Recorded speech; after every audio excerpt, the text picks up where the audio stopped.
Bien, como les dije, la economía, y está conmigo Orlando Ferreres y José Luis Esper, dos economistas que ustedes conocen. Y la primera pregunta, en el orden que quieran y como quieran, es ¿por qué está bajando el dólar paralelo? Básicamente, los referentes de Macri dijeron que 16 era un valor exagerado. Además había mucha venta. Pero Macri todavía no ganó la elección. No, bueno, pero digamos es una perspectiva que se considera que puede ser. O sea, es bastante probable o es algo probable. Por supuesto no se realizó, pero es una expectativa que dice que era un valor muy alto, 16. Ahora, subió el contado con liqui 2,5% hoy y bajó el otro. Se están unificando los tipos de cambio. Y a ver, para la gente, ¿en cuánto está el contado con liqui hoy? 14.30, el otro está a 14.45, prácticamente el mismo valor. Se van unificando, o sea, no es porque vendieron bonos ni nada, porque ese subió. Y a su vez también, hace unos pocos días, subió 3 puntos la tasa de interés, también algo ayuda. Y yo creo que están viendo que más de eso no va a ir. Por lo menos la expectativa está por ahí, por 14 como tipo de cambio, una devaluación de un 40 a 50% respecto a lo que está hoy. Mira, sin duda que están las cosas que nombró Orlando, el hecho que digamos, el que mejor se perfila para la elección del 22 de noviembre, ¿no? Para el balotaje es Macri, que ha dicho que 16 es alto. El Banco Central ha subido las tasas. También no hay que olvidarse que el Banco Central no para vender reservas. Cuidado, el Banco Central está vendiendo en promedio entre 130 y 150 millones de dólares diarios. En algún momento eso por un par de días te puede pegar, haciendo bajar el valor del dólar blue o el contado con liqui. Yo no me agarraría a estas cosas para pensar que es definitivo, digamos, falta muchísimo por jugar acá. Digamos, lo peor que podríamos hacer en la sociedad y particularmente el macrismo, que es el que se siente ganador y que todas las encuestas lo dan como ganador, con su sola presencia y los globitos amarillos ya está, digamos. El kirchnerismo deja un verdadero desastre en Argentina. Deja la peor situación fiscal en el último medio siglo en cuanto al déficit, y mucho peor todavía porque el nivel de presión impositiva en Argentina es récord histórico y de las más altas que hay en el mundo para el que está en blanco, obviamente. Así que un déficit fiscal de 8 puntos del producto lo tenés que bajar, si lo querés bajar, o devaluando muy fuerte o tocando el gasto público, que siempre es complicado políticamente. La segunda bomba que deja el kirchnerismo es un atraso cambiario que es peor que el de la convertibilidad. No confundir en la convertibilidad el pánico que generó la confiscación de depósitos y la ruptura de contratos, que eso provocó gran parte de la suba del dólar, con el atraso cambiario previo que había. El atraso cambiario de hoy es peor que el de la convertibilidad. Y la tercera situación muy complicada que deja el kirchnerismo es el atraso tarifario, que está haciendo que las empresas distribuidoras en muchos casos se fundan. Así que yo entiendo y comprendo la sensación que si el kirchnerismo pierde las elecciones del 22, viene gente más normal a gobernar, ¿no? Sino un conjunto de alucinados como es el kirchnerismo. Pero de ahí a pensar que eso solo soluciona todo, me parece que nos estaríamos equivocando de nuevo, como fue en el 83 cuando volvió la democracia y pensábamos que ya estaba todo hecho, o en el 99 cuando la sociedad, harta del menemismo, lo botó de la Rúa. Cuidado que estos cambios son algo, pero no son todo por el desastre económico que deja el gobierno. Ahora, de todos modos, esta situación le aguarda a los dos presidentes, ¿no? Sí, por eso, pero cualquiera de los dos que sea. Claramente. Ahora, hay que entender la macroeconomía, ¿no? Que es un conjunto de medidas. Supongo que la de Scioli Economía también será, pero como Macri parece macroeconómica, suena bien el nombre. Me parece que es no solamente el tipo de cambio que se puede ajustar a lo que ya está el paralelo o el contado con liquidación, que es el dólar que se obtiene al comprar a través de bonos o acciones con pesos, después venderlas en dólares, y uno se hace de los dólares. No es solamente eso, como la devaluación de enero del 2014 que hizo cuando estaba Kicillof, cuando ya arrancó Kicillof, y eso, una devaluación sola, no es el proyecto de nadie, me parece que eso no va. O sea, las tarifas, un conjunto de cosas, los derechos de exportación, Y como va a haber cierto aumento de inflación, también alguna compensación salarial va a tener que pensar. Me parece que tiene que ser una cosa integral que no genere problemas adicionales a los que ya tenemos. Y si yo fuera el que estoy ahí, diría que tienen que arrancar con un plan de ocupación, aunque sea simple, de trabajos simples, de hacer cloacas, de hacer veredas en el conurbano, que hace mucha falta, o de cortar el pasto en la ruta hasta Rosario, que está bastante mal, y arreglar la ruta, que es un desastre. Eso le iba a preguntar un poco lo que está diciendo Orlando, ¿no? Si hay una manera de mejorar la economía sin que la sociedad sufra tanto, porque yo escucho a los economistas y la verdad que la situación que describen es muy difícil, muy crítica, y las soluciones también son críticas. Ahora, ¿hay alguna manera de resolver sin que la sociedad sufra tanto? Mira, frente a problemas económicos tan severos como los que vive Argentina hoy, tenés, como siempre ha habido en Argentina, la discusión de shock o gradualismo para que la gente en principio no sufra tanto. El gradualismo con estos desequilibrios, insisto, el déficit fiscal más grande del último medio siglo, agravado por la presión impositiva más alta de la historia y de las más altas del mundo, con un atraso cambiario y tarifario formidable, el gradualismo, insisto, en el pasado en Argentina nunca funcionó. O sea, la experiencia que Argentina tiene para evitar que la sociedad sufra mucho al inicio, en ese sentido, no es positiva. Al mismo tiempo, un shock para que el sufrimiento sea corto y rápidamente empecemos a recuperar, si no está acompañado de mucha credibilidad, que depende de la consistencia del plan, del apoyo político interno internacional, también te puede desembocar en una crisis. Lo ideal sería un shock, pero con mucha credibilidad, pero para lo cual tenés que meter, en concreto, en el caso de Macri si gana, o de Scioli si Macri, asegurarse que tengan al peronismo adentro, por ejemplo, y el sindicalismo también.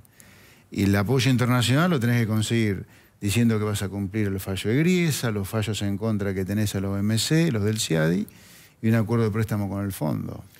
Ahora, lo que estás proponiendo es una especie de pacto político-social. Para que un shock no termine en crisis. La otra es ir por gradualismo, ir de a poquito y ver qué pasa. Y yo ahí lo que digo, guarda que el gradualismo con estos desequilibrios nunca funcionó. Nosotros hemos hecho un cálculo gradualismo y shock. Ahora, gradualismo hay muchas medidas. Una medida puede ser la de Scioli, que dice que va a tener el tipo de cambio a 10 a fin de enero. Ahora está en 9.60, 9.57. O sea, va a seguir con lo mismo de hoy. ¿Se puede hacer eso? Sí, ¿Se puede mantener a 10? Se puede mantener consumiendo más cosas, evidentemente sí. Pidiendo más swaps a China, a Rusia, a algún país que lo pueda dar. Brasil no puede darlo, pero otros pueden. No sé si van a querer, pero cada vez que dan algo, exigen una contraprestación, algún contrato, alguna cosa. Ahora bien, el gradualismo también puede ser mayor y puede ser un gradualismo que parezca casi un shock, cuando no es. Llamamos shock al que resuelve todos los problemas en un solo día y ve las repercusiones secundarias y todas las demás cosas que van a ocurrir por 6 meses y los hace en un solo día. Eso, en la casa de Rodrigazo, no dio resultado. Provocó un desastre, vino la CGT y dijo, mire, acá tienen que levantar los salarios y se destruyó. También un gradualismo no se anima mucho, como fue el caso de la Alianza de 99, que Brasil había devaluado 65% y nosotros 0%, no funcionó el país. Y ahora Brasil devaluó 76% en relación a nosotros en términos reales. O sea que nosotros tampoco podemos decir, bueno, sigo en 10 y las economías regionales, ¿dónde van a estar? Desaparecidas. Las empresas de pollo, ¿dónde van a estar? Las empresas de leche, ¿dónde van a estar? O sea, ¿cómo se mantiene la economía con esos valores? O sea, tiene que ser bastante integral, simular. Lo que usted pregunta es, ¿cómo podemos ir simulando hasta que encontremos un conjunto de todas las medidas? Nosotros tenemos 3.100 variables para optimizar, no 2 o 3. Y vamos probando, y vamos viendo lo que puede andar y hasta dónde es posible mantenerlo. Ahora, un gradualismo muy escaso, muy pequeño, trae un problema posterior. Que ahí hay que llegar a hacer algo más fuerte, pero ya con el costo político asumido por el que no se animó de entrada. Les quiero preguntar sobre algo que se afirma, sobre todo del economista de Macri, que dicen que en realidad la devaluación no va a tener efectos inflacionarios porque ya se hizo. Pero hacemos una pausa y me contestan. Una pausa. Bien, siguen conmigo José Luis Esper y Orlando Ferreres hablando de la economía. Y quedaba una pregunta que yo les había hecho y que faltaba la respuesta de ustedes, y era porque hay gente de Macri, economista de Macri, que dice que la devaluación eventual no va a tener efectos en la inflación porque ya la devaluación se hizo. Quería saber si esto es cierto. Es cierto, pero no del todo. O sea, hay cosas que ya están a precio de contado con liquidación porque se puede importar bienes sin uso de reservas, o sea, pagando por el sistema con bonos. Y eso está a 14.50 el precio de venta en el mercado local. Pero hay muchas cosas que no. Por ejemplo, todo lo que es alimentos, textiles, eso va por el tipo de cambio oficial porque se exporta y bueno, lo que pagan el Banco Central es 9,56 hoy. O sea que eso no está ajustado a la realidad. A ver, pero si estamos hablando de una devaluación con efectos inflacionarios, ¿cuánto podría ser ese efecto? Ese efecto por cada 10% de devaluación, 3,5 de inflación en los próximos 6 meses, no en un solo día. Se va dando con sucesivos impactos cuando uno tira una piedra en el agua y va produciendo olitas hasta que desaparecen. 3,5%. Es decir, que en el precio del dólar que más o menos está ahora, 14 puntos, 15 puntos, 14. Sería unos 15 puntos. 15 a 18. Puntos anuales. Anuales, sí. Porque además, acá hay que ver si se suman otras cosas. Si se suman, como dice Expert, más las tarifas, el cepo va a salir, o sea que se va a poder comprar y vender. También puede haber oferta que baje un poco el precio del dólar. Esto es lo que está pasando en estos días. O sea que hay que poner todo en el asador, toda la carne en el asador y ver cuál es el resultado de esa combinación. Pero como las tarifas hoy ahorran un 10%, 10 puntos del costo de vida durante 10 años prácticamente, han permitido que la gente pueda tener con esos 10 puntos cuota de televisor, cuota de auto si el sueldo es más alto, cuota de aire acondicionado, y la gente está muy acostumbrada a eso. Cuando uno le saca eso no va a ser fácil. Es decir, que una devaluación lleva a una inflación más alta. Mira, para no hacerla muy larga, pero si uno toma el último cuarto de siglo, por ejemplo, la devaluación del 2002, de la devaluación del peso, ¿no? Porque haber llevado el dólar de 1 a 4 implicó una devaluación del peso del 75%. Esa devaluación del peso del 75% en 2002 tuvo como contracara una inflación del 44%, o sea, una inflación bien abajo de la devaluación. Pero claro, arrancabas con una economía que venía de 3 años de deflación. Ahora, en el 2014, cuando en febrero, ¿te acordás que Fábrega devaluó fuerte en febrero? Sí. Vos tuviste una devaluación del peso del 33% y una inflación del 37%. Ya con la economía fuera de la deflación se acercó mucho la inflación y la devaluación. ¿Por qué? Porque no hubo ningún control monetario que depende del control fiscal, o por lo menos en el corto plazo el monetario solo.